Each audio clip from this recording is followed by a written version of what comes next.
Bună ziua, dragii mei! Astăzi o să vă arăt cum stau la maturat săpunurile produse de noi sub denumirea de săpun natural Măruca. Perioada de maturare a unui săpun este în jur de 5-6 săptămâni. Se știe că un săpun, cu cât este mai uscat, cu atât este mai bun. La noi în atelier realizăm săpunuri din uleiuri numai și numai naturale, ca de exemplu ulei de ricin, ulei de cocos, de măsline, palmier, un de cacao, un de shea și le parfumăm numai cu uleiuri esențiale. Săpunurile sunt colorate de asemenea tot natural, deci nu cu coloranți. Acestea sunt rafturile de uscare, rafturi confecționate de mine din scânduri de lemn, cu o mică distanță între ele ca să circule aerul. Sunt foarte practice, foarte ușor de realizat aceste rafturi de uscare. Vedeți că sunt fel și fel de modele, de forme, culori, mărimi.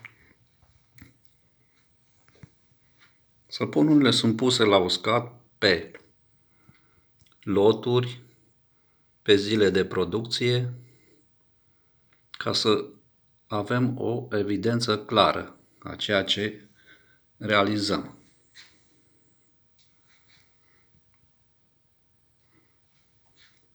Acesta, de exemplu, e un săpun calup, parfumat cu lavandă, portocale, paciuli, mai conține infuzie de goji, de gălbenele, e foarte fin la atingere. Vedeți ce model frumos are, culori. Fiecare bucată este unicat, deci nu sunt două bucăți de săpun la fel.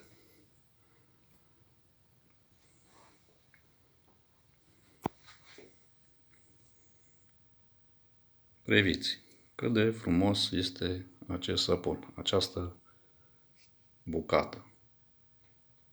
Chiar și culorile sunt foarte vii, cu toate că nu sunt culori artificiale.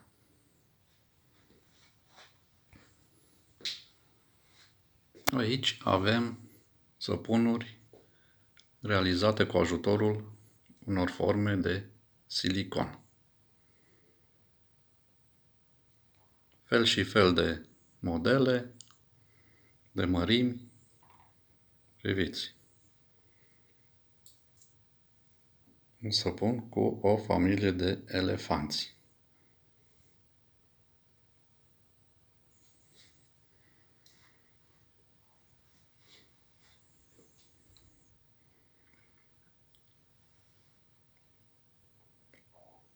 Săpun cu fluture.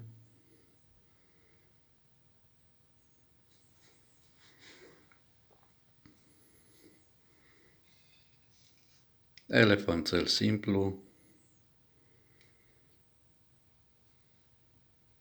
Fiecare săpun, orică este calup, orică este în formă, este realizat din aceleași ingrediente naturale. Uitați rafturile de uscare. Acesta este unul care se poate monta. Celelalte de pe perete sunt rafturi fixe. Ușor de montat.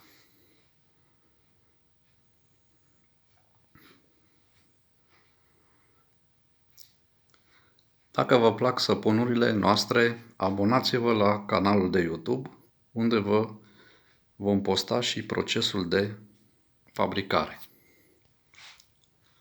Mulțumim!